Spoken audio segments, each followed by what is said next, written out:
ملا ہے، چلو پوچھ کیسے جیے زندگی کو، چلو پوچھ لیں کس میں رب کی رضا ہے، رب کی رضا ہے۔ الحمدللہ رب العالمین والصلاة والسلام علی سید المرسلین، اما بعد فاعوذ باللہ من الشیطان الرجیم، بسم اللہ الرحمن الرحیم۔ الصلاة والسلام علیک یا رسول اللہ، الصلاة والسلام علیک یا حبیب اللہ، الصلاة والسلام علیک یا نبی اللہ، وعلی آلک واصحابک یا نور اللہ۔ پیارے اور محترم اسلامی بھائیوں، دارالافتاء اہل سنت سلسلے کے ساتھ حاضر ہیں۔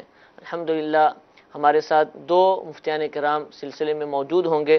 مفتی سعید مدنی جو کہ مرکزی دارالافتاء اہل سنت کنز الایمان مسجد بابری چوک گرو مندر کراچی میں تشریف فرما ہوتے ہیں، اور مفتی نوید چشتی اتاری جو کہ مرکزی دارالافتاء اہل سنت راول پنڈی میں تشریف فرما ہوتے ہیں۔ آپ ہمارے ساتھ رہیے، سوالات کیجئے، چاہے کال کے ذریعے سوال پوچھئے، ایس ایم ایس کر کے بھی آپ سوالات پوچھ سکتے ہیں۔ انشاءاللہ ممکنہ صورت میں آپ کا سوال بھی سلسلے کا حصہ ہوگا۔ ہمارے ساتھ اسٹوڈیو میں جامعۃ المدینہ، مرکزی جامعۃ المدینہ عالمی مدنی مرکز فیضان مدینہ کے کچھ طلبہ کرام بھی موجود ہیں۔ انشاءاللہ عز و جل ان سے بھی ہم ایک سوال یا دو سوال سلسلے میں شامل کریں گے۔ درود پاک کی فضیلت سنتے ہیں۔ نبی کریم صلی اللہ تعالی علیہ وآلہ وسلم کا فرمان عالی شان ہے کہ جسے امیر اہل سنت دامت برکاتہم العالیہ نے اپنے رسالے ضیاء درود و سلام اس کے صفحہ نمبر 7 پر نقل فرمایا کہ بے شک اللہ عز و جل نے ایک فرشتہ میری قبر پر مقرر فرمایا ہے جسے تمام مخلوق کی آوازیں سننے کی طاقت دی ہے، پس قیامت تک جو کوئی مجھ پر درود پاک پڑھتا ہے تو وہ مجھے اس کا اور اس کے باپ کا نام پیش کرتا ہے، کہتا ہے فلاں بن فلاں نے آپ پر اس وقت درود پاک پڑھا ہے۔ امیر اہل سنت اس حدیث پاک کو نقل کرنے کے بعد تحریر فرماتے ہیں، سبحان اللہ، درود شریف پڑھنے والا کس قدر بختاور ہے کہ اس کا نام مع ولدیت بارگاہ رسالت صلی اللہ تعالی علیہ وسلم میں پیش کیا جاتا ہے۔ یہاں یہ نکتہ بھی انتہائی ایمان افروز ہے کہ قبر منور پر حاضر فرشتے کو اس قدر زیادہ قوت سماعت دی گئی ہے کہ وہ دنیا کے کونے کونے میں ایک ہی وقت کے اندر درود شریف پڑھنے والے لاکھوں مسلمانوں کی انتہائی دھیمی آواز بھی سن لیتا ہے۔ جب خادم دربار کی قوت سماعت یعنی سننے کی طاقت کا یہ حال ہے تو سرکار والا تبار مکے مدینے کے تاجدار محبوب پروردگار عز و جل و صلی اللہ تعالی علیہ وآلہ وسلم کے اختیارات کی کیا شان ہوگی۔ وہ کیوں نہ اپنے غلاموں کو پہچانیں گے اور کیوں نہ ان کی فریاد سن کر اللہ تعالیٰ کی اجازت سے ان کی امداد فرمائیں گے۔ اور کوئی غیب کیا تم سے نہاں ہو بھلا، جب نہ خدا ہی چھپا تم پہ کروڑوں درود۔ صلو علی الحبیب صلی اللہ تعالی علی محمد صلی اللہ تعالی علیہ وآلہ وسلم۔ بیان کردہ حدیث پاک اور اس طرح کی مختلف دیگر احادیث کریمہ کہ جن میں نبی کریم صلی اللہ تعالی علیہ وسلم پر درود و سلام پڑھنے کے فضائل بیان کیے گئے ہوں، ان کو پڑھنے کے لیے امیر اہل سنت کا رسالہ ضیاء درود و سلام اس کو ضرور بے ضرور حاصل کیجئے۔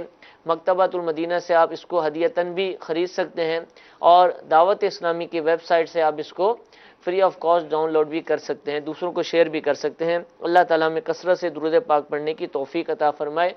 کالز ہمارے پاس موجود ہیں، پہلی کال سلسلے میں شامل کرتے ہیں۔ جی میرا مفتی صاحب سے سوال ہے کہ ہم لوگ قضاء عمری کی جو نماز پڑھتے ہیں، مطلب جو رات کو جو وتر ہے وہ ضروری پڑھنی چاہیے یا نہیں پڑھنی چاہیے، میں نے پوچھنا تھا۔ جی حضور۔ الحمدللہ رب العالمین والصلاة والسلام علی سید المرسلین، اما بعد فاعوذ باللہ من الشیطان الرجیم، بسم اللہ الرحمن الرحیم۔ قضاء عمری میں جو ہے فرائض اور واجبات دونوں شامل ہوتے ہیں، تو اگر کسی کی عشاء کی نماز قضا ہو گئی ہے تو وہ 4 رکعت جو فرض ہیں اس کی بھی قضا کرے گا، اور 3 رکعت وطر جو ہے اس کی بھی قضا کرے گا، تو وطروں کی بھی قضا ہوتی ہے۔ ٹھیک ہے جی، ٹھیک ہے۔ اچھا حضور، میسیجز بھی آنا شروع ہو گئے ہیں، ساتھ ہی ہم سلسلے میں شامل کرتے ہیں، کالز بھی انشاءاللہ سلسلے کا حصہ ہوگی۔ پہلا میسیج جو ہمیں کیا گیا اور اس میں سوال یہ پوچھا گیا ہے کہ اگر واجب چھوٹ گیا اور سجدہ سہو کرنا بھی بھول گیا تو اب نماز کیا حکم ہے؟ کہ واجب چھوٹنے پر سجدہ سہو کرنا تھا، وہ بھی نہیں کیا، واجب بھی چھوڑ دیا، کیا کریں گے؟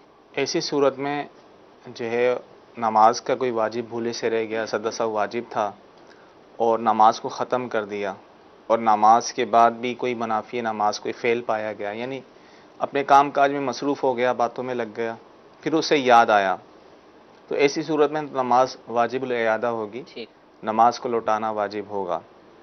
اور اگر سلام پھیرتے ہی اسے یاد آ گیا تھا، اگرچہ دونوں طرف سلام پھیر دیا اور اسے یاد آیا، کوئی نماز کے منافی کوئی بات نہیں ہوئی، کسی سے کلام وغیرہ نہیں کیا، مسجد میں ہی ہے تو مسجد سے نہیں نکلا، تو ایسی صورت میں اس کو فوراً یاد آ گیا تو سجدہ سہو کر لے، ٹھیک ہے، یعنی فوراً سجدے میں چلا جائے، تو سجدے کر لے، پھر بیٹھ جائے اور دوبارہ تحیات درشی دعا پڑھ کے سلام پھیر دے۔ ٹھیک ہے۔ مثلاً کون سے چند ایک کام بتائیے کہ جو منافی صلاۃ جی، نماز کہلاتی اس میں یہ ہے، ایک تو کسی سے کلام کرنا، بات چیت کرنا، ٹھیک ہے، اسی طرح کھانا پینا شروع کر دیا اور چلنا، ٹھیک ہے نا، مسجد میں ہے تو مسجد سے باہر نکل گیا، ٹھیک ہے نا، تو ایسی صورت میں اگر یہ فعل کیا ہے پھر یاد آیا، پھر تو نماز کو لوٹانا ہی ہے۔ ٹھیک ہے، ٹھیک ہے، اور اگر ایسا کوئی فعل نہیں کیا تھا، فوراً یاد آ گیا اور پھر اس نے سجدہ سہو کر لیا تو اس کی نماز ہو جائے گی، ٹھیک ہے، نماز لٹانے کی حاجت نہیں۔ ٹھیک ہے جی، جزاک اللہ۔ مفتی نوید چشتی صاحب بھی ہمارے ساتھ موجود ہیں، راول پنڈی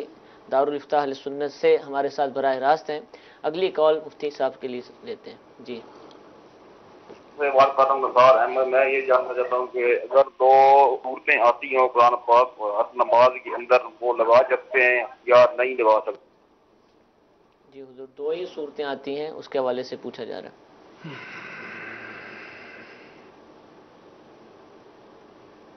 اگر کسی شخص کو 2 ہی صورتیں آتی ہیں تو اس کے بارے میں یہ حکم ہوگا کہ وہ ان میں سے جو پہلی صورت اس کو یاد ہے وہ پہلی رکعت کے اندر پڑھ لے، اور جو دوسری ہے وہ دوسری رکعت کے اندر پڑھ لے۔ اور اب اس صورت میں 2 رکعت والی جو نماز پڑھے گا اس کے اندر تو اسی ترتیب سے پڑھ لے گا، اسی طریقے سے جو 4 فرائض پڑھے گا ان کے اندر بھی چونکہ صرف 2 ہی رکعتوں کے اندر اس نے قرات کرنی ہے، تو اب پہلی رکعت میں پہلی جو صورت اس کو یاد ہے وہ پڑھ لے، اور دوسری کے اندر جو صورت دوسری اس کو یاد ہے وہ پڑھ لے۔ لیکن جب اس نے 4 رکعت والی نماز پڑھنی ہے یا 3 رکعت والی نماز پڑھنی ہے تو اب اس صورت میں وہ ایسا بھی کر سکتا ہے کہ پہلی رکعت اور دوسری رکعت میں پہلے والی صورت پڑھ لے اور تیسری رکعت کے اندر دوسری صورت پڑھ لے، یا یہ بھی کر سکتا ہے کہ پہلی رکعت کے اندر ایک صورت پڑھ لے، دوسری صورت جو اس کو یاد ہے وہ دوسری کے اندر پڑھ لے، اور اس کے بعد جو تیسری ہے وہ تیسری کے اندر دوسرے والی جو صورت تھی وہ پڑھ لے، تو اس طریقے سے بھی وہ اپنی نماز کو پورا کر سکتا ہے۔ اور اگر صرف ایک ہی صورت سب رکعات کے اندر پڑھتا ہے تو بھی نماز ہو جائے گی، لیکن فرائض اور واجبات کے اندر بہتر یہی ہے کہ الگ الگ صورت اس کو یاد ہو اور الگ الگ صورت ہر رکعت کے اندر پڑھے۔ ٹھیک ہے جی۔ حضور، میسیج کے ذریعے بھی ایک سوال آیا ہے، میں آپ سے پوچھ رہا ہوں کہ پوچھا یہ جا رہا ہے کہ اگر کوئی قرآن پاک پڑھنا سیکھ رہا ہو تو کیا اس دوران بھی وہ قرآن پاک کی تلاوت کر سکتا ہے، اور اگر اس دوران تلاوت کرے تو غلطیوں کا کیا حکم ہوگا؟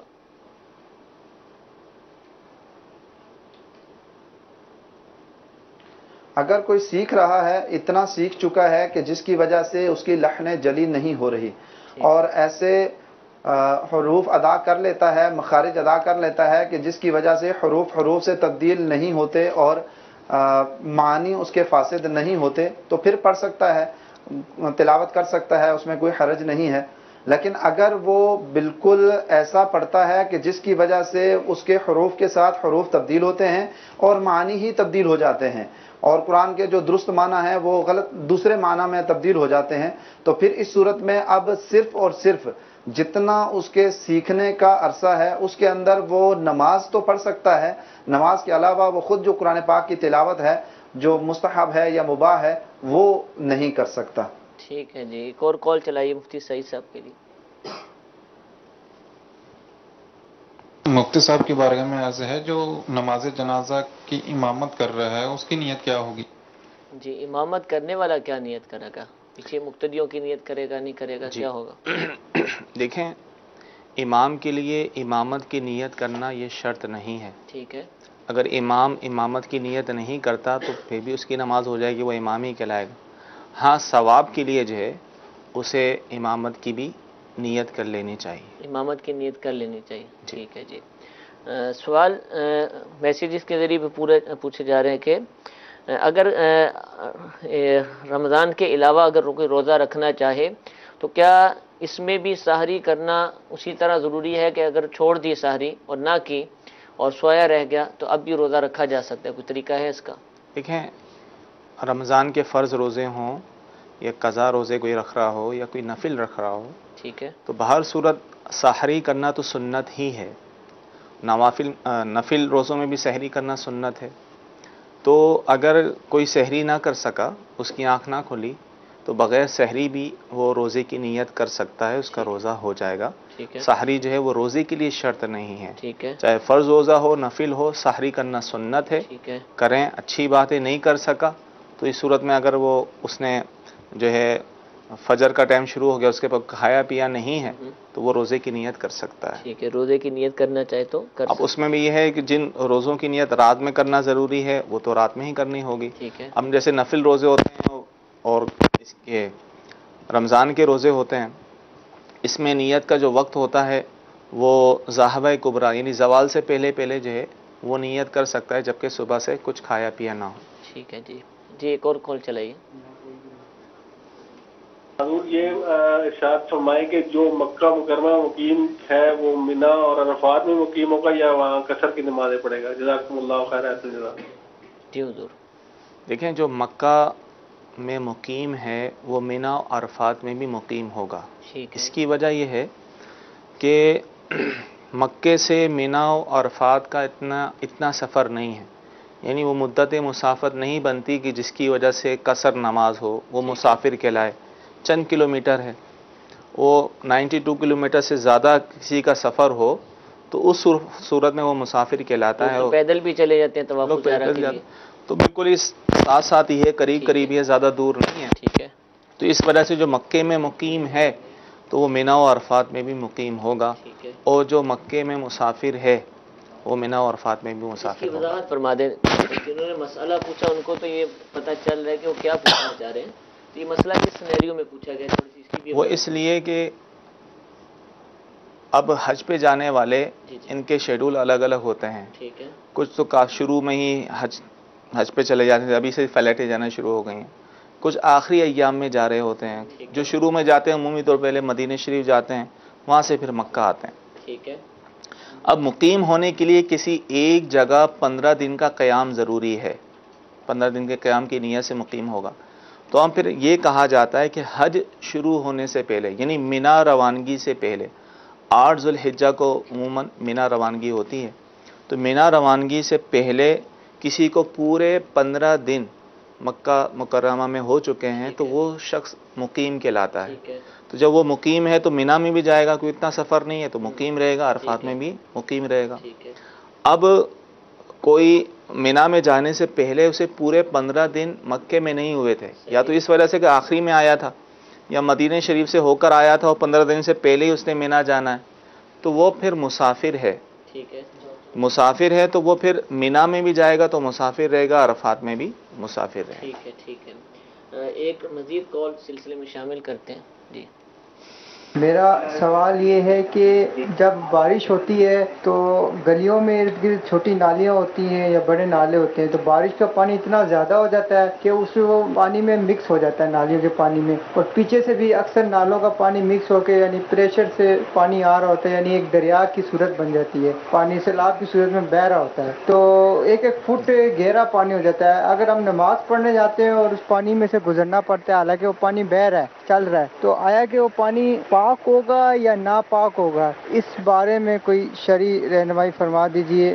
جزاکم اللہ خیر. آمین آمین. بارشوں کا موسم ہے، کئی شہروں میں بارشیں ہو رہی ہیں تو یہ مسائل درپیش ہوتے ہیں.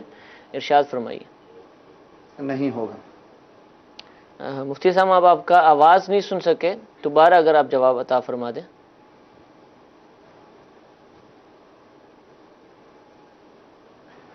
جو صورت انہوں نے پوچھی ہے اس صورت میں تو بظاہر یہی سمجھ میں آ رہا ہے کہ جب وہ کہہ رہے ہیں کہ پانی نالیوں میں اتنا زیادہ گلیوں میں جمع ہو جاتا ہے کہ جس کی وجہ سے وہ دریا کی صورت اختیار کر جاتا ہے یا بہت زیادہ پانی اوپر آ جاتا ہے بارش کی وجہ سے، تو اب اگر بارش کا پانی کثرت کے ساتھ بہہ رہا ہے اور اس کے اندر نجاست کے اثرات ظاہر نہیں ہیں تو وہ پانی پاک ہے، اور اگر وہ کپڑوں کو لگ جاتا ہے تو اس صورت میں وہ کپڑے بھی ناپاک نہیں ہوں گے، وہی کپڑے پہن کر نماز سکتے ہیں۔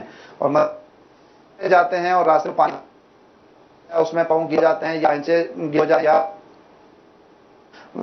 جسم پر وہ لگ جاتا ہے تو اس سے کپڑا نہیں ہے۔ لیکن اگر وہ پانی ہے کہ اس کے اندر نالی کا یا گٹر کا یا کسی بڑے گندے نالے کا پانی اتنا وافر مقدار میں ہوتا ہے کہ اس کے اندر وہ نجاست ذرات بالکل ظاہر ہیں اور وہ کپڑوں بھی چپک رہے ہیں، اور اگر چولہوں میں پانی اس کے اندر بھی آ رہے ہیں تو اس صورت میں وہ جب کپڑوں کو پانی بہتا ہوا جب ہے تو اس صورت میں تو وہ ناپاکی کا حکم نہیں دیں گے، لیکن جب وہ کپڑوں پر لگ جائے گا یا جسم پر لگ جائے گا اور ساتھ اس کے نجاست کے لگ جائیں گے تو میں وہ ناک ہوگا اور اس کی وجہ وہ کپڑے اور جسم ناپاک ہو جائے۔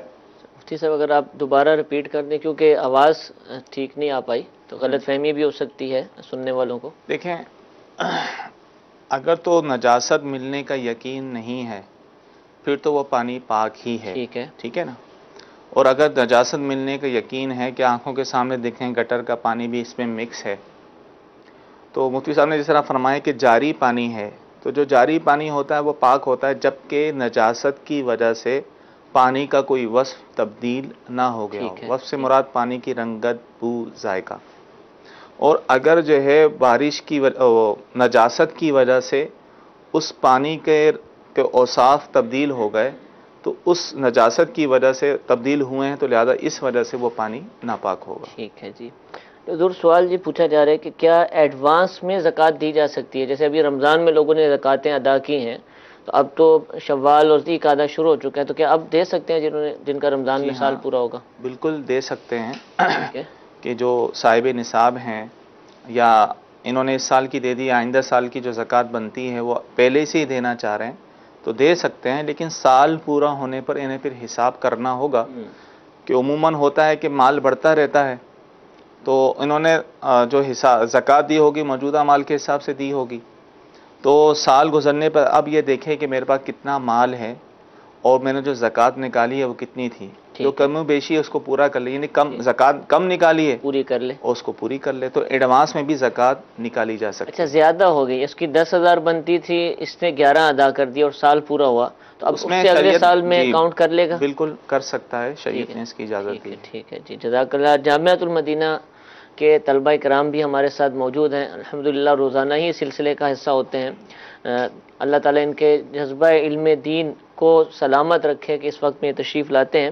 ان سے بھی ہم ایک سوال سلسلے کے لیے ہم لیتے ہیں جی۔ السلام علیکم ورحمۃ اللہ وبرکاتہ۔ وعلیکم السلام ورحمۃ اللہ وبرکاتہ۔ مفتی صاحب سے سوال یہ ہے کہ حج پر جانے کے لیے عورت اپنے نابالغ بھائی کو بطور محرم ساتھ لے جا سکتی ہے کہ نہیں؟ جی حضور۔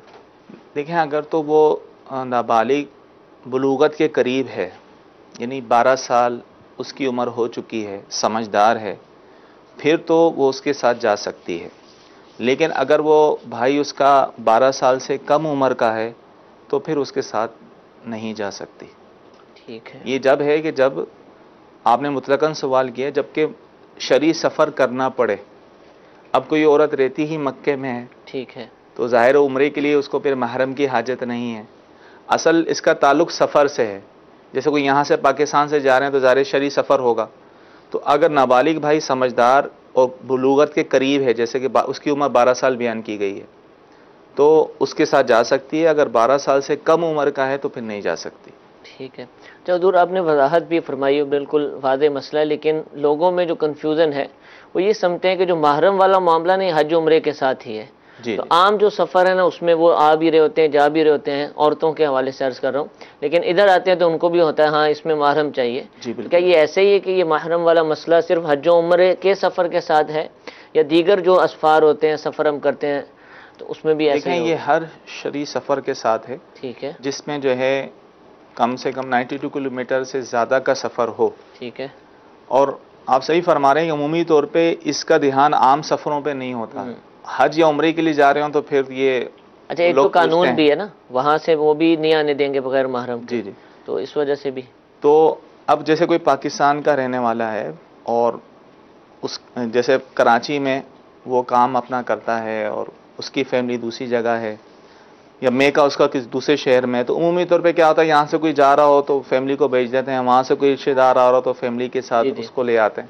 اگر محرم ہونے نہ ہونے کا اعتبار نہیں کرتے. حالانکہ شرعی سفر کی صورت میں جو ہے جیسے یہاں سے کوئی حیدرآباد بھی کوئی اگر عورت جاتی ہے کراچی سے حیدرآباد جاتی ہے تو وہ بھی بغیر محرم کے نہیں جا سکتی کیونکہ شرعی سفر ہے. ٹھیک ہے. تو اصل ممانت شرعی سفر میں بغیر محرم کے ساتھ سفر کرنا ہے، یعنی بغیر محرم کے شرعی سفر نہیں کر سکتی. بلکہ روایتوں میں یہاں تک ہے کہ ایک دن کی راہ بھی ہو یعنی 30-31 کلومیٹر بھی ہو تو بغیر محرم کے وہ سفر نہیں کر سکتی. ٹھیک ہے. تو لہذا پتہ چلا کہ حج عمرے کے ساتھ اس کا تعلق نہیں ہے بلکہ ہر شرعی سفر کے ساتھ جو ہے اس کا تعلق ہے. ٹھیک ہے جزاک اللہ. جی ایک کال چلائیے گا. میں نعیم رؤف بات کر رہا ہوں پنجاب سے. حج بدل کے بارے میں تھوڑی سی تفصیل بتا دیں، اس کی قربانی وغیرہ اور اس کی نیت وغیرہ اور جو مین چیزیں ہیں حج بدل کے بارے میں. جی مفتی نویر صاحب سے سوال ہے حج بدل سے متعلق، ارشاد فرمائیے.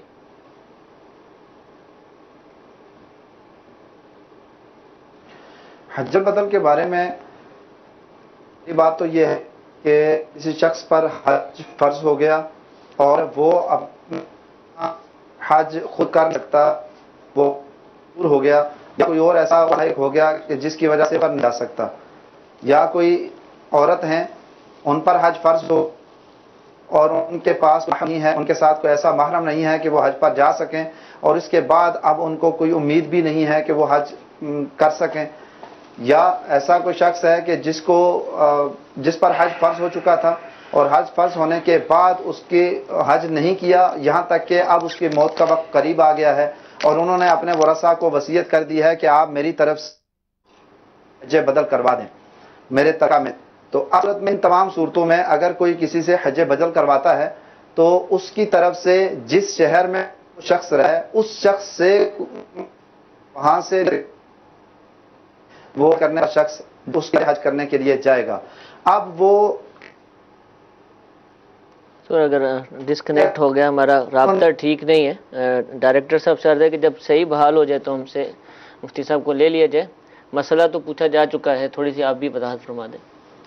دیکھیں حج بدل کے حوالے سے تو سائل نے مطلقاً سوال کیا تھا، مفتی صاحب ماشاءاللہ بڑی تفصیل سے بیان فرما رہے ہیں کہ جو حج پر نہیں جا سکتا یعنی وہ حج تو فرض ہو چکا تھا کسی بھی بنا پر نہیں جا سکا یعنی وہ بیمار ہو گیا، یعنی پہلے حج فرض ہو چکا تھا، ٹھیک ہے، اب بعد میں وہ ایسا بیمار ہو گیا کہ حج پہ نہیں جا سکتا، اور عورت جو ہے اس پر تو حج فرض ہو گیا لیکن اس کے پاس ساتھ کوئی محرم جانے والا نہیں ہے، یہ وجوب ادا والی صورت نہیں ہے، تو ایسی صورت میں وہ حج بدل کروا سکتے ہیں. تو حج بدل کے لیے ہے کہ ایسے شخص سے ہی کروایا جائے جو پہلے کر چکا ہو، بہتر یہی ہے. ٹھیک ہے. اور اگر پہلے نہیں کیا تو ماضی میں اس پر کبھی حج فرض نہ ہوا ہو، ورنہ اس کو بیچنا جو ہے مکروہ ہے. ٹھیک ہے.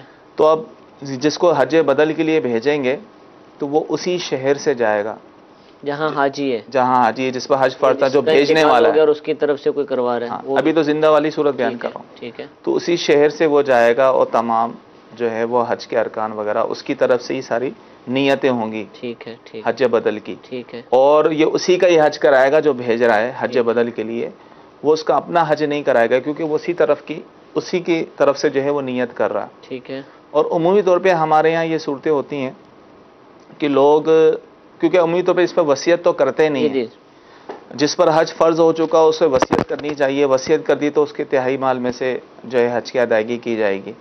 اور اگر اس نے وصیت نہ بھی کی ہو، حج فرض ہو چکا تھا، پھر بھی اولاد کو چاہیے، اگرچہ لازم نہیں ہے، چاہیے کہ اپنے والد والدہ جن پر حج فرض تھا نہیں کر سکے اور وصیت بھی نہیں کی تو ان کی طرف سے حج بدل یا تو خود کر لیں یا کسی سے کروا لیں، تو پھر بھی اللہ کی رحمت سے امید ہے کہ وہ بری ذمہ ہو جائیں گے.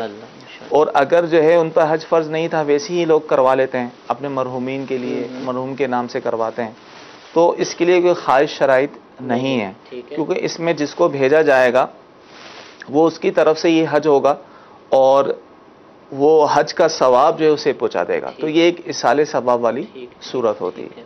اچھا، اس میں ایک اپنا تجربہ شیئر کرتا چلوں کہ الحمدللہ عز وجل دعوت اسلامی کی مجلس حج و عمرہ کی جانب سے بھی حج بدل کروانے کا الحمدللہ اہتمام ہے. مدنی چینل پر ہم اسکرین پر اس کے نمبرز بھی دیکھ رہے ہیں. مختلف اوقات میں ایک پرومو چلتا ہے مفتی قاسم صاحب، جس میں اس حوالے سے الحمدللہ مسائل بیان فرما رہے ہوتے ہیں حج بدل کے حوالے سے، اور اس کے اعلان بھی فرمایا. تو 2 سال سے یہ چل رہا ہے.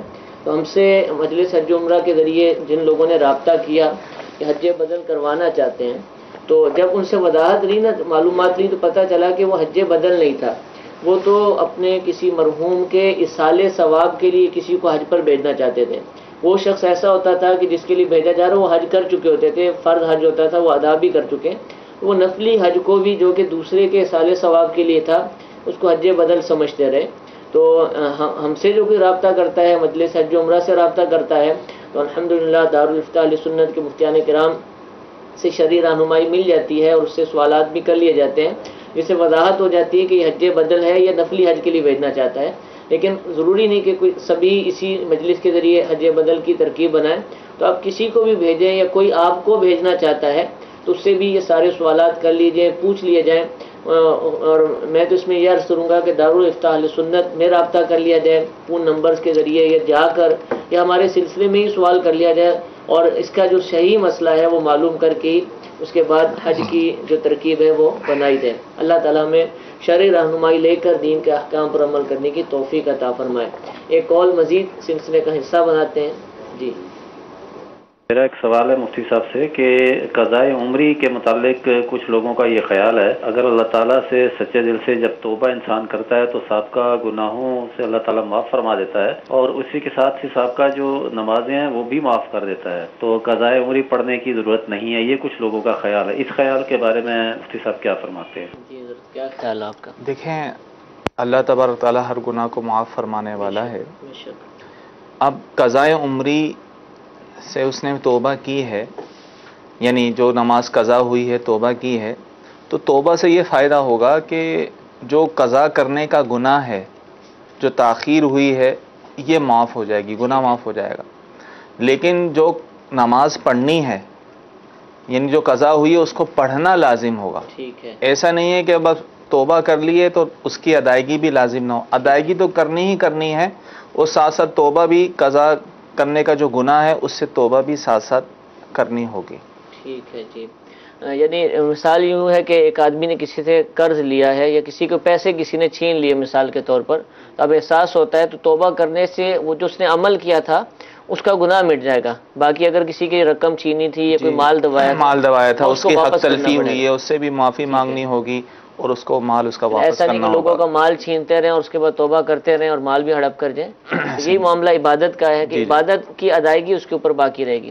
اچھا، یہ حج کی مسائل الحمدللہ لوگ ہم سے پوچھ رہے ہیں. گزشتہ سلسلے میں بھی یوں سمجھے کہ حج ہی کے موضوع پر ہوا تھا.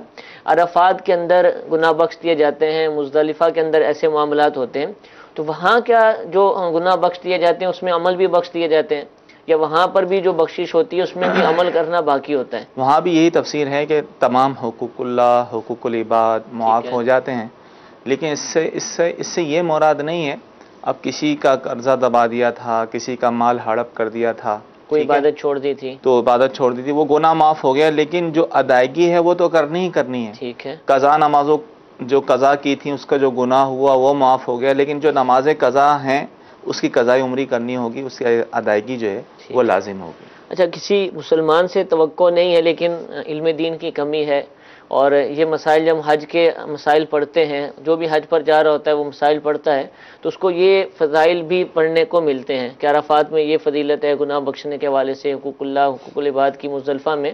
تو اگر کوئی خدا نخواستہ اس امید پر گناہ جاری رکھے کہ حج پر تو جا ہی رہا ہوں اور بخشش تو ہو جانی ہے، وہاں پر معاف ہو جائیں گے، بس ابھی چلو جو ہو رہا ہے ہونے دو، تو کیا یہ رویہ اگر کوئی رکھے؟ جی یہ معاملہ بڑا سخت ہے، اور بلکہ روایتوں میں فقہاء کرام یہاں تک فرماتے ہیں کہ توبہ کے ارادے سے گناہ کرنا یہ بھی کفر تک لے جاتا ہے بعض اوقات، کہ ٹھیک ہے اللہ تعالیٰ میں توبہ کر لوں گا، اللہ تعالیٰ معاف فرما دے گا، اس لیے گناہ کر رہا ہے، یعنی اس گناہ کو ہلکا سمجھ رہا ہے معاذ اللہ.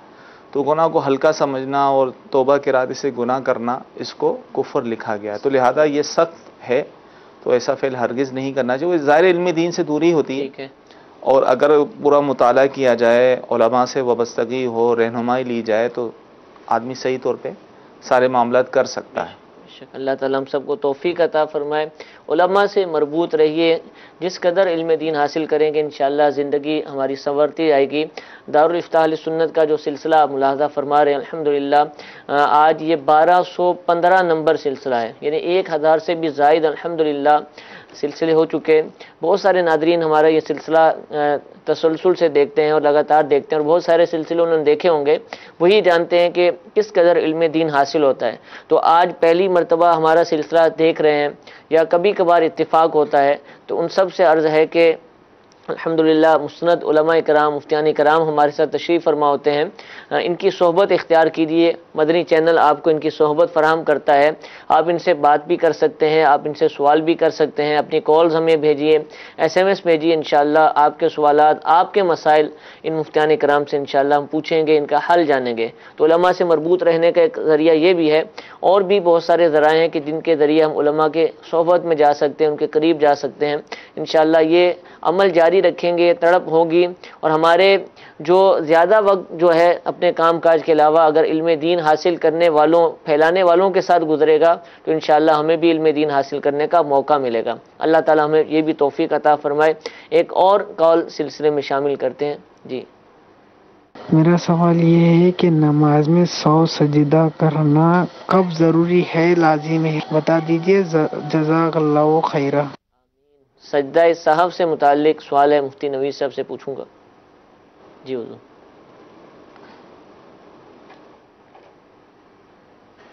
سوال آپ دہرا دیجئے گا، میں نے سوال جی سوال یہ پوچھ رہے ہیں کہ نماز میں سجدہ صاحب کب کرنا لازم ہے، کون سی صورت ہے کہ سجدہ صاحب کیا جائے گا؟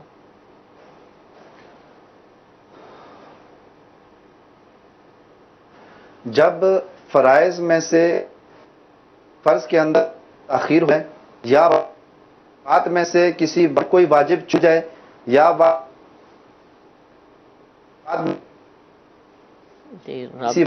رابطہ ہمارا درست انداز سے نہیں ہو پا رہا.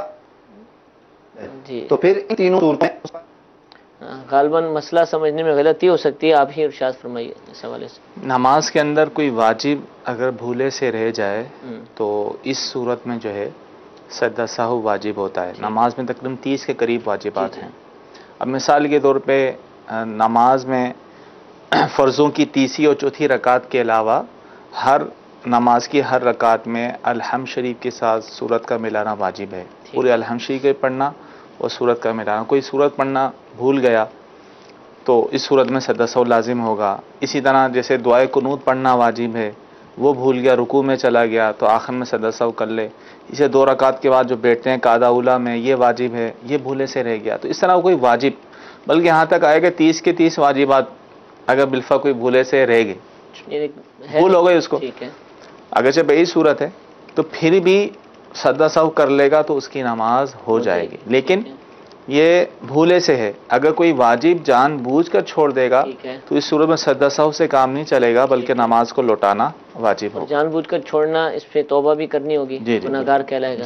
ٹھیک ہے. 30 واجبات کا تذکرہ مفتی صاحب نے فرمایا. الحمدللہ ہم سلسلے کا جب آغاز ہوا تو اس سے پہلے بھی نماز کا مسئلہ پوچھا گیا. ہمارے میسیج میں بھی سب سے پہلے نماز کا مسئلہ پوچھا گیا. ابھی بھی نماز سے متعلق مسئلہ پوچھا گیا ہے، کیونکہ ایک اہم عبادت ہے، روزانہ ہی کرنی ہوتی ہے.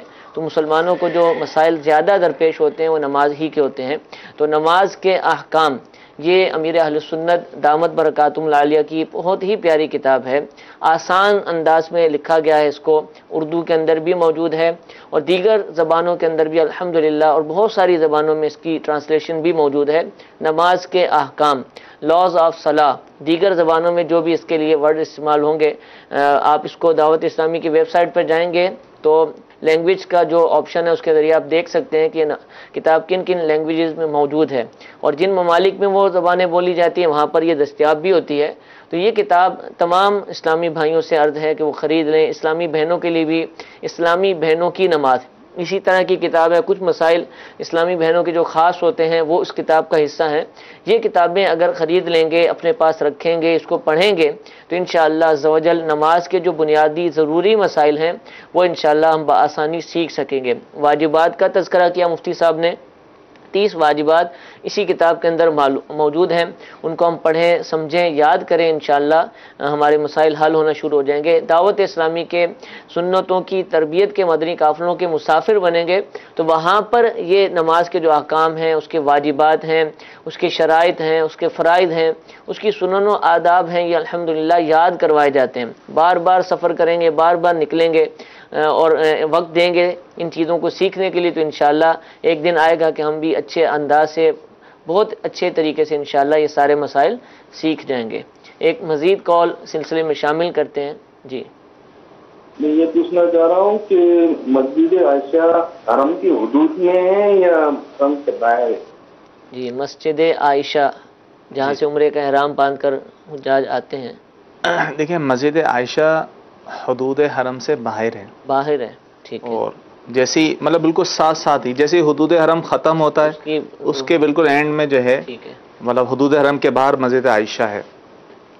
جو مکے میں رہنے والے ہوتے ہیں، جو عمرہ یہاں سے جا کے عمرہ کر لیتے ہیں، بھی وہیں ٹھہرتے ہیں مکے میں، اب انہوں نے عمرے کا احرام باندھنا ہو تو جو مکے میں رہنے والا ہے عمرے کا احرام باندھے گا تو اس پر لازم ہے کہ حدود حرم سے باہر جا کر احرام باندھیں. ٹھیک ہے. اب حدود حرم سے باہر سب سے قریب مسجد عائشہ ہی ہے. اسی طرح مسجد تنعیم ہے، اسی طرح حدیبیہ کا مقام ہے، جیرانہ جس کے مسجد جیرانہ. ٹھیک ہے. تو یہ مقامات ہیں سب حدود راستے ہیں کہ جہاں لوگ جاتے ہیں. اس کے علاوہ بھی ہو سکتی ہیں جگہ. اس کے علاوہ حدود حرم کے باہر کہیں بھی چلا جائے اگرچہ وہاں مسجد وغیرہ نہ بھی ہو، عمومی طور پہ ان جگہوں پہ مسجدیں بنی ہوئی ہیں. مسجد عائشہ سے حضرت عائشہ رضی اللہ تعالی عنہا نے احرام باندھا تھا آپ علیہ الصلوۃ والسلام کے ارشاد پر، اور مسجد جیرانہ سے آپ علیہ الصلوۃ والسلام نے خود احرام باندھا بذات خود. تو اس لیے لوگ اس کو بڑا عمرہ کہتے ہیں، اور مسجد عائشہ سے جو احرام باندھتے ہیں اس کو چھوٹا عمرہ کہتے ہیں. وہاں کا حکم تھا، وہاں کا حکم. حالانکہ در حقیقت یہ ہے علماء یہ فرماتے ہیں کہ مسجد عائشہ سے احرام باندھنا زیادہ افضل ہے. ٹھیک ہے. کیونکہ یہاں آپ علیہ السلام نے یہاں سے احرام باندھنے کا حکم ارشاد فرمایا اور وہاں سے بذات خود باندھا. ٹھیک ہے. تو قول فعل سے افضل ہے، تو اس طور پہ کہا گیا ہے جس کے بارے میں خود ارشاد فرمایا تو وہاں سے احرام باندھنا افضل ہوگا. وہاں کے لوگ تھوڑے سے کنفیوژن کرتے ہیں کہ بھائی نہیں، مسجد احرام سے مسجد عائشہ سے جو ہے احرام نہیں باندھ سکتے، آپ کو میقات میں جانا پڑے گا. وہاں یہ لوگ وہاں اس طرح کے ہیں. ڈرائیور حضرات جو ہوتے ہیں ٹیکسی وغیرہ وہ بھی کہتے ہیں بھائی یہ یہاں سے نہیں چلی جائیں، تو وہاں باہر آپ لوگوں کو جانا چاہیے. تو مسئلہ یہی ہے کہ جو مکے میں ہے اور وہ عمرہ کرنا چاہتا ہے تو وہ حدود حرم سے باہر جائے، اور مسجد عائشہ بھی حدود حرم سے باہر ہے تو لہذا وہاں جا کر وہ احرام باندھ سکتا ہے. ٹھیک ہے. اچھا، احرام کے متعلق ہم نے کل کافی وضاحت لے لی تھی، مفتیان کرام موجود ہیں الحمدللہ. احرام سے مراد کیا ہے؟ لوگ عموماً چادریں سمجھتے ہیں لیکن یہ اس کا ایک جز ہے پابندیوں میں سے. یہ چادریں کیا ہوٹل سے باندھ کر لپیٹ کر اپنے جسم پر پھر جا سکتا ہے، یا یہ بھی وہیں جو واش رومز وغیرہ بنے ہیں یا جو بھی جگہ مخصوص وہاں جا کر ہی پہننی ہے؟ دیکھیں اصل تو احرام جب شروع ہوتا ہے جب بندہ نیت کرے. صرف چادریں پہن لی، جیسے یہاں سے بھی جو جاتے ہیں وہ اپنے گھر سے ہی بعض احرام باندھ لیتے ہیں، بعض ایئرپورٹ پہ باندھتے ہیں، تو نیت جہاز میں بیٹھ کے کرتے ہیں جب میقات آتی ہے جب کرتے ہیں. تو اسی طرح اب مکے میں اگر کسی ہوٹل میں ٹھہرے ہوئے یہ بھی کر سکتے ہیں، وہیں سے ہی احرام باندھ لیں، چادریں لپیٹ لیں، چادر لپیٹ لیں. نیت جو ہے وہ حدود حرم سے باہر مسجد عائشہ جانا چاہتے ہیں یا کہیں اور تو وہاں جا کے نیت کریں. ٹھیک ہے. ٹھیک ہے. تو یہ بہتر. اور اگر چاہتے ہیں نہیں وہیں احرام باندھنا تو یہ بھی صحیح ہے. یعنی دونوں طرح اختیار ہے. عام کپڑوں میں وہاں چلے جائیں اور وہاں جو ہے احرام پہن لیں، چادریں پہن لیں اور پھر نیت کر لیں، پھر جو ہے حرم میں داخل ہو جائیں. ٹھیک ہے جی، جزاک اللہ. جی ایک اور کال چلائیے. میرا مفتی صاحب سے یہ سوال ہے کہ جسے بھولنے کی بیماری ہو، اسے وضو کا ٹوٹنا یاد نہ رہتا ہو، تو کیا وضو پھر کر سکتا ہے یا اس کے بارے میں شریعت کیا کہتی ہے؟ جی حضور، اگر یہ معاملہ ہو، مشکل معاملہ ہے. لیکن وضو تو کر سکتا ہے ہر نماز کے لیے، تازہ وضو کرنے کی نیت سے کرے گا ثواب ہے، وضو علی الوضو کی نیت سے.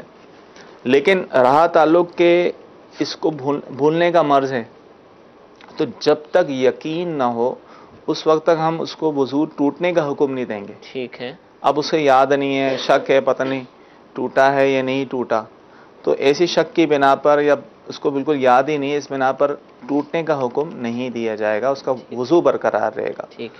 ہاں اگر جب تک یقین نہیں، ہاں یقین حاصل ہو جاتا ٹوٹا تھا، تو پھر اس صورت میں جو ہے وضو ٹوٹ جائے گا۔ ٹھیک ہے، ٹھیک کرنا ہی ہوگا جی۔ ایک کال چلائی۔ اب میں زہر کی نماز قضا لوٹانا چاہ رہا ہوں، تو اس کو میں کیا پوری نماز کو لوٹاؤں گا کہ صرف فرض لوٹاؤں گا؟ دوسرا یہ تھا کہ مثلا میں زہر کی نماز پڑھ رہا ہوں قضا، اس کو ہر نماز کے ساتھ صرف یہی نیت کروں گا کہ زہر کی نماز، یا اس کے علاوہ دن یا اس طرح کا کوئی؟ جی اچھا، ایک سوال چلیں آپ فرمائیں پھر میں پوچھتا ہوں۔ دیکھیں جو ظہر کی نماز کسی کی قضا ہو گئی، جی جی، اب وہ کسی اور وقت میں پڑھ رہا ہے، تو وہ صرف 4 فرض ہی پڑھے گا۔ ٹھیک ہے، کہ قضا نماز میں صرف فرائض پڑھے جاتے ہیں اور واجب، 3 وتر واجب۔ اور انہوں نے کہا زہر کی نماز پڑھ رہا ہوں تو 4 سنت، 4 فرض، 2 سنت، 2 نفل میں زہر کی نیت کریں گے۔ جی ہاں، زہر کی نہیں، یہ نیت کریں آج زہر کے 4 رکعت نماز سنت، 4 رکعت نماز فرض۔ اصل دیکھیں نیت دل کے ارادے کو کہتے ہیں، زبان سے کہنا ضروری نہیں، اگر زبان سے اسے نہ بھی کہا دل میں۔ یہ تھا کہ قضا جب کر رہا ہوں تو اس میں متعین کرنا ہوگا کہ فلاں دن کی قضا پڑھ رہا ہوں، فلاں دن کی پڑھ رہا ہوں، فلاں۔ دیکھیں اگر تو یاد ہے تو پھر تو متعین کرنا ہے، جیسے کل ظہر کی یا آج ظہر کی، یہ رات کو قضا کر رہا ہے اور آج ظہر کی قضا کر رہا تو یہ نیت یہ کرنی ہوگی، یہ نیت اس کے دل میں ہونی چاہیے کہ آج ظہر کی 4 رکعت نماز فرض قضا کر رہا ہوں، کل کی ہے یا پرسوں کی یاد ہے تو کرے، اگر یاد نہیں ہے بہت ساری نمازیں قضا ہیں تو پھر یہ نیت کریں مجھ پر جو سب سے پہلے ظہر کی قضا ہوئی ہے، کوئی بھی نماز ہے، یا سب سے آخر میں قضا ہوئی، اس طرح نیت کرنی ہوگی۔ آپ کے جواب میں وضاحت ہوگی، اشارتاً ہوئی ہے، لیکن سوال ہے اس لیے میں پوچھ رہا ہوں کہ اگر کسی کی آج کی ظہر کی نماز قضا ہو جائے کہ آج عصر کے وقت میں کر سکتا ہے، یا پھر اگلے دن ظہر کے وقت ہی میں ظہر کی نماز قضا ہوگی، عصر کے وقت میں عصر کی قضا کریں گے، کیا ہے؟ دیکھیں وہ تو کر سکتا ہے، بلکہ جو شخص صاحب ترتیب ہے، جی جی، مثال کے طور پر اس کو کوئی نماز قضا نہیں تھی، آج ظہر کی قضا ہو گئی، ٹھیک ہے، اور تو پھر تو اس پر لازم ہے کہ عصر سے پہلے یعنی عصر کی نماز پڑھنے سے پہلے وہ ظہر کی قضا کرے۔ ظہر کی قضا یاد ہونے کے باوجود وہ اگر عصر کی نماز پڑھتا ہے تو اس کی نماز نہیں ہوگی، ٹھیک ہے، یہ تو ایک صاحب ترتیب والی، تو ایسے لوگ کم ہی ہوتے ہیں، زیادہ تر عمومی طور پہ ایسے لوگ ہوتے ہیں جن کی قضا نمازیں زیادہ ہوتی ہیں، تو اب ان پر ترتیب لازم نہیں ہے، تو اب وہ عصر کے وقت بھی کر سکتے ہیں، مغرب کے وقت بھی کر سکتے ہیں، عشاء کے وقت بھی کر سکتے ہیں، یہ ضروری نہیں کہ جو نماز جس وقت میں قضا ہوئی ہے اس کو اگلی دفعہ اسی وقت میں کرنا، ایسا نہیں، جس وقت میں چاہے مکروہ اوقات کے علاوہ قضا کر سکتے ہیں۔ صاحب ترتیب کا مسئلہ بھی بیان فرما دیں، کس کو کہتے ہیں؟ یعنی ایک دفعہ پھر یا جس پر جو ہے کوئی نماز قضا نہ ہو، ٹھیک ہے، یا مثال کے طور 5 نمازیں قضا ہیں، ٹھیک ہے، 5 سے زیادہ، 5 یا اس سے کم نمازیں قضا ہیں، تو وہ شخص صاحب ترتیب ہوگا۔ اب اسے ترتیب لازم ہے کہ پہلے وہ قضا والی پڑھے گا پھر ادا والی پڑھے گا۔ 5 سے اوپر ہو جائیں گی تو اب یہ اس کا وہ حکم نہیں، لیکن اس کو بھی چاہیے کہ فوراً اپنی قضا نمازیں ادا کریں۔ امیر اہل سنت دامت برکاتہ العالیہ الحمدللہ بہت زیادہ ترغیب دلاتے ہیں صاحب ترتیب بننے کی۔ کچھ عرصہ پہلے مدنی مذاکروں میں اس کی کافی تحریک بھی چلائی گئی، تو جن جن پر قضا نمازیں ہیں ان کو چاہیے کہ فوراً ادا کریں، بلکہ اس سے پہلے توبہ کی جائے کہ جو نمازیں ان سے قضا ہوئی ہیں اور ان کی ادائیگی کا بھی اہتمام کیا جائے، اور پھر جو نمازیں روزانہ کی بنیاد پر پڑھنی ہیں جو فرض ہیں ان کو اپنے اوقات میں پڑھا جائے۔ ایک اور کال سلسلے میں شامل کرتے ہیں۔ جی، میرا سوال یہ تھا کہ میں نے ایک دکان گروی لے لی، آیا کہ میرا آگے میں وہ کرائے پہ دینا چاہ رہا ہوں، میں کیا گروی لے سکتا ہوں؟ گروی لینا میرے لیے گروی لینا جائز ہے؟ گروی لینا چاہتے ہیں اور اس کو آگے کرائے پر دینی ہے تو کہ اب گروی لے سکتے ہیں کیونکہ آگے کرائے پر دے دیں گے؟ سوال ان کا تھوڑا سا دوبارہ چلانے پھر جی سوال دوبارہ چلا دیجیے۔ میرا سوال یہ تھا کہ میں نے ایک دکان گروی لے لی، آیا کہ میرا آگے میں وہ کرائے پہ دینا چاہ رہا ہوں، میں کیا گروی لے سکتا ہوں؟ گروی لینا میرے لیے گروی لینا جائز ہے؟ اصل سوال تو یہ کہ آگے کرائے پر دینا جائز ہے کہ نہیں؟ گروی کو شاید یہ ایڈوانس والی رقم کو بھی کہہ رہے ہیں، ممکن ہے یہ بھی ہوگا۔ ٹھیک ہے، دیکھیں ایک شخص نے کرائے پہ جگہ لی ہے، وہ آگے کرائے پر تو دے سکتا ہے، لیکن جتنے کرائے پر اس نے خود لی ہے اس سے زیادہ کرائے پر وہ نہیں آگے دے سکتا، اور عمومی طور پہ ہوتا یہی ہے کہ کرائے پہ لے کے آگے زیادہ کرائے پہ دیتے ہیں۔ ہاں اگر اس میں کچھ تعمیرات وغیرہ کچھ اس طرح کی چیزیں کی ہیں کہ اصل سے اس میں تھوڑی تبدیلی آ گئی ہے تو اس وجہ سے اگر کرایہ وہ زیادہ لے رہا ہے پھر تو جائز ہوگا. اور اگر ایسی کوئی تبدیلی نہیں کی, لیا اور آگے اس کو زیادہ قیمت پر کرائے پہ دے دیا, تو یہ صورت جائز نہیں ہوگی. ٹھیک ہے. لیکن اگر یہ گروی ہی کا پوچھ رہے ہیں, رہن جو رکھا جاتا ہے گروی, اس کے حوالے سے پھر کیا حکم, کہ اس کو کسی نے گروی دی اپنی جائیداد اور آگے انہوں نے کرائے پر دے دی؟ دیکھیں اس طرح تو جو چیز گروی رکھوائی جائے نا, جی تو گروی رکھوانے والا اور جس کے پاس رکھوائی گئی اس کو استعمال نہیں کر سکتا. اچھا ٹھیک ہے. قاعدہ تو یہی ہے, استعمال کرنا جائز نہیں ہے. اور عمومی طور پہ ہمارے یہاں رائج یہی ہے کہ گروی رکھوایا اس لیے جاتا ہے کہ اس کو استعمال کرے گا. جی ہے نا, یعنی اس نے قرض لیا تھا, قرض لے کے اپنی کوئی چیز اپنی زمین دے دی, گروی میں رکھوا دی, دکان مکان گروی میں رکھوا دیا. ہوتا یہ ہے کہ جب تک وہ قرض اس کا واپسی نہیں کرتا وہ اس کو استعمال کرتا رہتا ہے, تو یہ صورت ناجائز و حرام ہے, سود والی صورت ہے. ٹھیک ہے. گروی رکھوانا تو جائز ہے لیکن گروی کو استعمال کرنا جائز نہیں ہوگا. ٹھیک ہے جی. ایک اور کال چلائیے. مفتی صاحب سوال ہے کہ کوئی نابالغ بچہ دوسرے نابالغ بچے کو اپنی چیز دے سکتا ہے یا نہیں؟ برائے مہربانی جواب عنایت فرمائیے. جی حضور, نابالغ کو چیز دے سکتا ہے؟ دیکھیں جو بچہ نابالغ ہے وہ اگر کسی کو چیز دیتا ہے یعنی تحفتاً دیتا ہے تو یہ جائز نہیں ہے, کیونکہ تحفہ دینے کی یعنی ہبہ صحیح ہونے کی شرائط میں سے یہ بھی ہے کہ وہ عاقل بالغ ہو. ٹھیک ہے, کوئی ناسمجھ بچہ یا نابالغ بچہ جو ہے وہ اپنی ذاتی چیز کسی کو گفٹ نہیں کر سکتا, بلکہ فقہاء کرام نے یہاں تک فرمایا ہے کہ اگر نابالغ نے کسی کو اپنی ذاتی چیز گفٹ کر دی ہے تو وہ اس سے واپسی لی جائے گی, کیونکہ اس کا یہ دینا ہی جائز نہیں ہے, اس کا یہ ہبہ کرنا, گفٹ کرنا, تحفہ دینا ہی جائز نہیں ہے. ہاں اگر ایسا ہے کہ والدین نے بچے کو اس لیے چیز دی ہے کہ آگے کسی کو ہبہ کریں یا صدقہ کریں تاکہ بچے کی یہ عادت بنے آگے دینے کی, صدقہ کرنے کی, مال کی محبت, دنیا کی محبت کم ہو, اس طور پر والدین نے عادت بنانے کے لیے اس کو دیا ہے, تو پھر تو ظاہر ہے جائز ہے, اس میں کوئی حرج نہیں. لیکن جو صورتیں, آپ کن صورتوں میں بچہ مالک ہوتا ہے اور کن صورتوں میں نہیں ہوتا, یہ ایک تفصیلی بحث ہے. تو مسئلہ یہی نکلا کہ اگر جس صورت میں بچہ جس چیز کا مالک ہو جاتا ہے تو اپنی وہ ذاتی چیز نابالغ جو ہے کسی کو گفٹ نہیں کر سکتا, وہ صدقہ و خیرات بھی نہیں کر سکتا. اچھا, ایک بڑا دلچسپ سوال ہم سے میسج میں پوچھا جا رہا ہے کہ سوال یہ ہے کہ اگر کسی بیٹے نے اپنے باپ سے ادھار رقم لی, اب باپ کا انتقال ہو گیا, تو مرنے کے بعد, باپ کے انتقال کے بعد وہ ادھار رقم کس کو لوٹائے گا؟ وہ ادھار رقم ورثہ کو لوٹائے گا. اب یہ خود بھی وارث ہے, اگر یہ خود ہی وارث ہے تو اگر تو یہ اکیلا ہی ہے, جیسے مثال کے تو ایک ہی بیٹا ہے اور اس کی اور کوئی نہیں ہے, والدہ کا بھی پہلے انتقال ہو گیا, تو ظاہر ہے یہ اپنے پاس ہی رکھے گا. ٹھیک ہے. اور اگر اس کے اور بھی بہن بھائی ہیں تو اس رقم میں سے اس کا جو حصہ ہے وہ تو اپنے پاس رکھے گا, بقیہ حصے جو ہے وہ دیگر ورثاء کے حصوں کے مطابق وہ تقسیم کر دے گا. ٹھیک ہے. اچھا, اسی طرح کا ایک اور سوال ہے وراثت سے متعلق, طویل ہے, اس کا ایک حصہ میں آپ سے پوچھ لیتا ہوں کہ وراثت کا مکان تھا, اس کی قیمت لگوائی گئی اور اس سے جو رقم اس کی بنتی تھی ورثاء کے حصوں کے مطابق, ان میں سے 2 ورثاء کی ان کے حصوں کے مطابق رقم سے شادیاں کر دی, تو کیا یہ عمل درست ہے؟ دیکھیں اگر تو ان کی اجازت سے کی اور بتا کر کی کہ یہ تمہارے حصے سے ہی کر رہے ہیں, تمہارے حصے سے ہی مائنس ہوگا, پھر تو ظاہر ہے اس میں کوئی حرج نہیں ہے. اور اگر اس طرح نہیں کیا, ان کو بتا کر نہیں کی یا شادی کی تو یہ نہیں کہا کہ تمہارے حصے سے مائنس ہوگا, تو لہذا جب وہ وراثت تقسیم ہوگی تو ان کو پورا حصہ دیا جائے گا. لیکن اگر بتا کر کہا کہ تمہارے حصے سے ہی ہم کر رہے ہیں تو پھر کوئی حرج نہیں, سب کی رضامندی شامل ہوگی. یہ جن کا سوال میں نے پوچھا ہے ان کا سوال تھوڑا طویل ہے اور کافی جزیات ہیں, ان کو چاہیے کہ دارالفتاح اہل سنت سے رابطہ کریں, اور مزید جو سوال کا حصہ ہے یا جو مزید وضاحتیں ہیں وہ دارالفتاح اہل سنت میں فون کر کے یا وہاں حاضر ہو کر ہی آپ پوچھیں تو انشاءاللہ اس کی وضاحت ہو پائے گی. ایک اور کال چلائیے. دارالفتاح اہل سنت میں میرا یہ سوال ہے, کیا ساس اپنے داماد کی طرف سے عمرہ کر سکتی ہے؟ جواب ارشاد فرما دیجیے. جی حضور. جی ہاں, ساس اپنے داماد کی طرف سے عمرہ کر سکتی ہے. مراد یہ ہے کہ اس کے سال ثواب کے لیے سے لوگ وہاں پر عمرے کے لیے جاتے ہیں نا, تو والد کے لیے بھی کرتے ہیں, والدہ کے لیے بھی کرتے ہیں, بہن بھائیوں کے لیے بھی کرتے ہیں, مراد سال ثواب ہے. اس طرح ساس بھی اپنے داماد کے لیے کر سکتی ہے, کوئی حرج نہیں. ٹھیک ہے. اچھا, سوال یہ پوچھا جا رہا ہے کہ اگر فجر کی نماز 5:15 بجے ہے اور آنکھ 5:35 5:40 پر کھلے تو کیا اب نماز پڑھی جا سکتی ہے؟ دیکھیں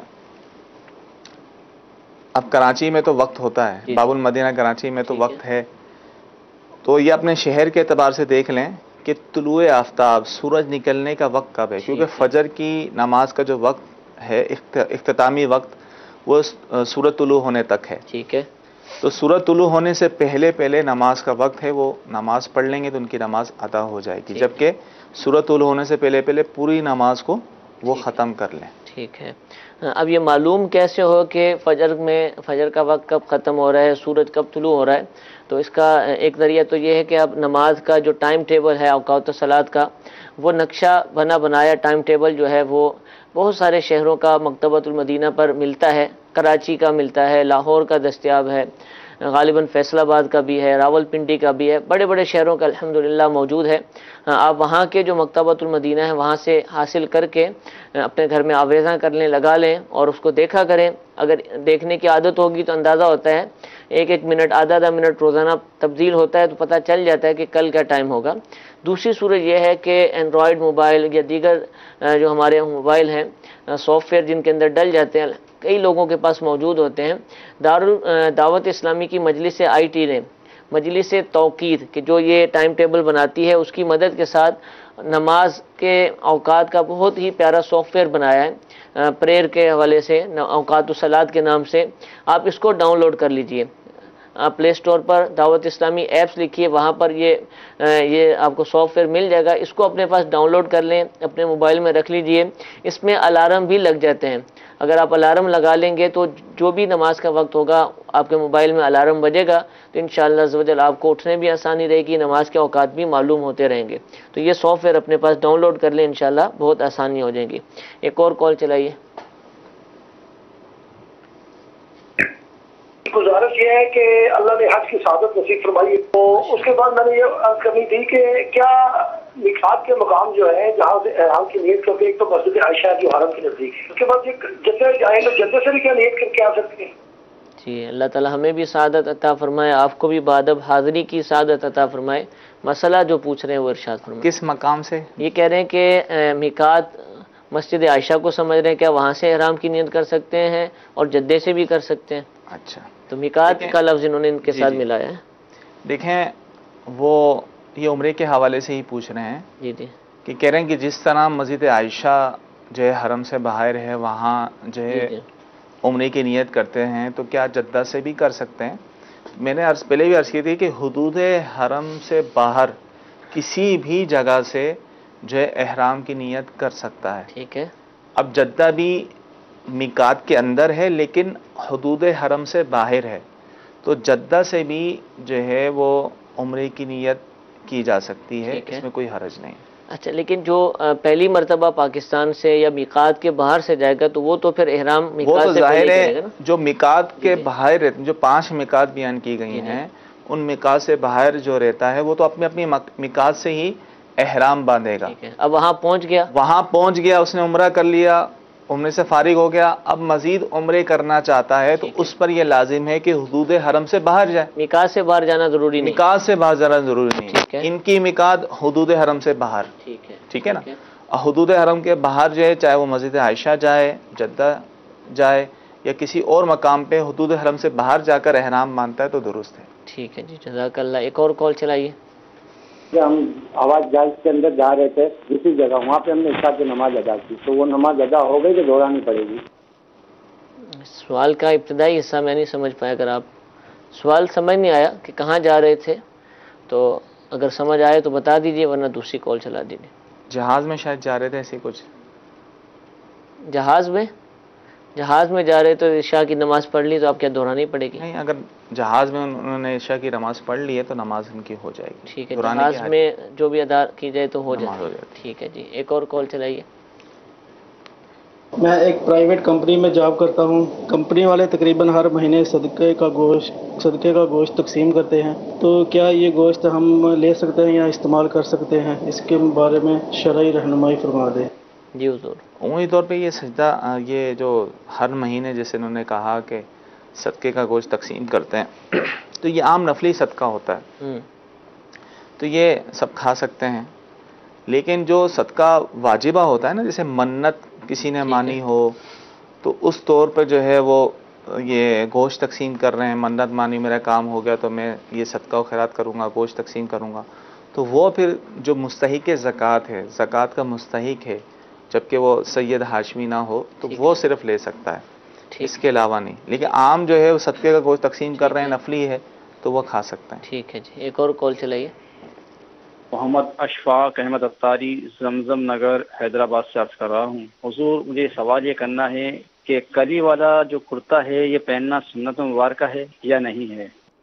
جی، کلی والا کرتا جو ہوتا ہے، دیکھیں کرتا پہننا تو ثابت ہے، لیکن کلی والا کرتا پہننا مطلب جو ہے اس کا سنت ہونے کے حوالے سے کہیں پڑھا جس نہیں. اسٹائل سے آج کل کلی والا کلیاں وغیرہ جس طرح کر کرتے دیتے ہیں تو اس طرح جو ہے پہننا جو ہے آپ علیہ الصلوۃ والسلام سے یعنی سنت ہونے کے حوالے سے کہیں پڑھا نہیں. لیکن لباس ڈھیلا ڈھالا ہو، کھلا ہو، تاکہ بے پردے. عام جو کرتا بھی پہنتا ہے کوئی شخص تو پھر بھی سنت ادا ہو جائے گی، لیکن خاص کلی والا کرتا سنت ہونا یہ کہیں پڑھا نہیں. ٹھیک ہے جی، ایک اور کال چلائیے.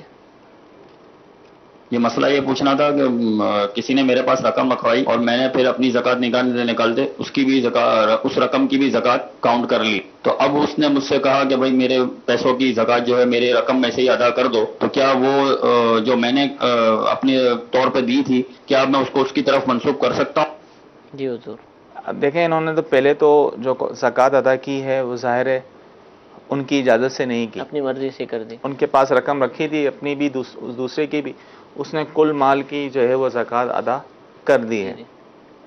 اب بعد میں اس نے کہا بھائی میری بھی رقم کی ادا کر دینا، تو اس نے جو پہلے ادا کی وہ سمجھے ایک تبرع والی صورت ہے، احسان والی صورت ہے، وہ زکوٰۃ اس کی طرف سے ادا نہیں ہوگی کیونکہ اس کا وہ وکیل تھا نہیں.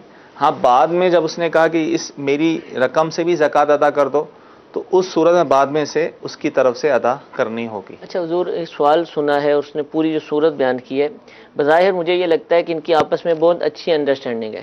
یعنی کوئی کسی کے پاس رقم رکھتا ہے نا تو اس کو پتہ ہوتا ہے کہ مجھ سے واپس لے گا، لیکن اس کے باوجود اس نے اس کی رقم سے زکوٰۃ ادا بھی کی، اور اچھا پھر بعد میں اس شخص نے بھی اس کو کہا کہ تم میری طرف سے ادا کر دو. تو کیا ایسی انڈرسٹینڈنگ جو پتہ ہے کہ آپس میں کوئی معاملات نہیں ہے، دیکھیں اس میں وہ بھی ادائیگی نہیں کہلائے گی؟ اس صورت میں ادائیگی کیونکہ عمومی طور پہ یہ ہوتا ہے اب رقم رکھوانے کا کہا ہے تو ہر ایک کو اپنے مال پہ خود ہی زکوٰۃ نکالنا لازم ہوتا ہے. اب یہ اس کی طرف سے وکیل تو تھا نہیں پہلے، اگر یہ بات ہوتی تو بعد میں یہ کہتا نہیں اس کو. تو اس نے جب اس کو کہا کہ میری طرف سے ادا کرو تو گویا کہ اس نے اس وقت اس کو وکیل بنایا، اس سے پہلے نہیں بنایا. تو وکیل بنانے کے بعد پھر اسے ادا کرنی ہوگی. پہلے والی اب اس کی طرف سے ہوئی، اپنی طرف سے اس کی اپنی ہوئی، مطلب اس کی طرف سے نہیں ہوگی. ایسی صورت مثال کے طور پر اس نے دی اور اب آپ مسئلہ ارشاد فرما رہے ہیں کہ وہ زکوٰۃ ادا نہ ہوئی، اس کو پتہ ہے کہ میں نے فلاں شخص کو دی تھی، اس سے جا کر واپس لا سکتا ہے کہ بھئی یار وہ اس کی طرف سے دی تھی میں نے. یہ ہے کہ دیکھیں جب تک شریف فقیر کے پاس ہو نا اس نے خرچ نہ کی ہو تو نیت کی جا سکتی ہے. جیسے کہ وہ مسئلہ ہے کہ کسی نے ویسی دے دی تھی، زکوٰۃ کی نیت نہیں تھی، ویسے ہی پیسے دے دیے اور بعد میں خیال ہے یار اس میں تو زکوٰۃ کی نیت کرنی ہے. تو یہ کہا گیا ہے، فقہاء کرام نے یہ مسئلہ بیان کیا ہے کہ اگر تو وہ پیسے اس کے پاس موجود ہوں، اس نے خرچ نہ کیے ہوں، تو ایسی صورت میں تو جو ہے وہ نیت کر سکتا ہے. اور اگر وہ خرچ کر چکا ہے تو ایسی صورت میں وہ نیت نہیں کر سکتا، اگر کرے گا بھی تو اس کی زکوٰۃ ادا نہیں ہوگی. ٹھیک ہے جی، جزاک اللہ. ایک آخری کال سلسلے میں شامل کرتے ہیں. جی میرا سوال یہ ہے کہ فجر کے قضا فرض پہلے پڑھنے چاہیے اور بعد میں؟ جواب ارشاد فرما دیجیے. غالباً فرض نماز سے پہلے پوچھ رہے کہ اس سے پہلے پڑھیں یا بعد میں؟ قضا نمازیں جو ہیں فجر کے وقت اگر کوئی قضا عمری کر رہا ہے تو فرضوں سے پہلے بھی پڑھ سکتا ہے، فرضوں کے بعد بھی پڑھ سکتا ہے. اور کسی بھی نماز کو قضا، کسی بھی نماز کی قضا جو ہے قضا عمری فجر کی نماز فرضوں سے پہلے بھی کی جا سکتی ہے اور بعد میں بھی کی جا سکتی ہے. ٹھیک ہے، جزاک اللہ. میٹھے میٹھے اسلام بھائی، وہ سلسلہ دارالافتاء اہل سنت آپ نے ملاحظہ فرمایا. بہت سارے سوالات الحمدللہ ہم نے سنے بالخصوص نماز سے متعلق، اور آج بھی الحمدللہ جو سوالات کی کثرت تھی وہ حج کے مسائل سے متعلق تھی. بہت سارے عاشقان رسول الحمدللہ حرمین طیبین میں پہنچ چکے، بہت ساروں کی نیت ہے، بہت سارے آج چلے جائیں گے، کچھ کل چلے جائیں گے، لیکن بالآخر بہت سارے عشاقان رسول حرمین طیبان پہنچ جائیں گے. جو پہنچ چکے اگر وہ ہمیں سن رہے ہیں، جو جانا چاہتے ہیں، جو جانے والے ہیں، اگرچہ آپ نے حج تربیتی اجتماعات میں مختلف جگہوں پر تربیت بھی حاصل کی ہوگی، لیکن پھر بھی میرا آپ سے ایک التجا ہے کہ رفیق الحرمین جو کہ امیر اہل سنت دامت برکاتہم العالیہ کی بہت ہی پیاری کتاب ہے حج کے مسائل پر، اردو زبان کے اندر بہت ہی پیاری کتاب ہے.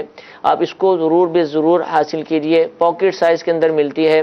آپ جو احرام کی بیلٹ ہوتی ہے اس کے اندر بھی اس کو آپ رکھ سکتے ہیں، اور یہ آپ کی پوری حرمین کے اندر رفیق رہے گی. چاہے آپ مکہ پاک میں ہو، چاہے آپ مدینہ منورہ کی یعنی پر فضا مقام پر موجود ہوں، چاہے آپ مینا میں ہوں، چاہے آپ عرفات میں ہوں، یہ کتاب آپ کے پاس ہوگی تو انشاءاللہ جگہ جگہ جو بھی اعمال کرنے ہیں، جس طرح مناسک ادا کرنے ہیں، کیا کیا دعائیں مانگنی ہیں، سارا کا سارا الحمدللہ اس کتاب کے اندر لکھا ہوا ہے. کہاں کہاں زیارتیں موجود ہیں، کس طرح زیارتوں پر جانا ہے، اس کتاب کے اندر موجود ہے. تو یہ کتاب حاصل کر لیجئے، اس کو پڑھیے، انشاءاللہ بہت سارے مسائل حل ہو جائیں گے. حج بدل سے متعلق ایک سوال ہمارے پاس آیا تھا، اس کے اندر باقاعدہ حج بدل سے متعلق بھی ایک باب موجود ہے، اس کو پڑھ لینے سے انشاءاللہ تشفی ہو جائے گی. سوال جواب کی صورت میں احرام سے متعلق یا دیگر معاملات سے متعلق بہت سارے سوالات اور جوابات الحمدللہ اس کتاب کا حصہ ہیں، ان سے بھی بہت زیادہ فائدہ حاصل ہوتا ہے. کیا کیا احتیاطیں کرنی چاہیے، کیا کیا سامان ساتھ لے کر جانا چاہیے، کیا کیا طریقے اپنانے چاہیے کہ جس کی وجہ سے ہماری مناسک آسان ہو جائیں، وہ بھی اس کتاب کے اندر موجود ہیں. پڑھنے کے بعد ہی اس کی افادیت، اس کا فائدہ ہمیں معلوم ہوگا. اللہ تعالیٰ ہم سب کو جو حج پر جا رہے ہیں، جو عمرے پر جا رہے ہیں، جو نہیں جا رہے ہیں، تمام عشاقان رسول کو اس کتاب کا مطالعہ کرنے کی توفیق عطا فرمائے. سلسلے کا وقت ختم ہوا. اللہ تعالیٰ ہم سب کو جو کچھ سنا اس کو یاد رکھنے، اس پر عمل کرنے اور دوسروں تک پہنچانے کی توفیق عطا فرمائے. آمین بجاہ النبی الامین. صلو علی الحبیب صلی اللہ تعالی علی محمد صلی اللہ علیہ وسلم.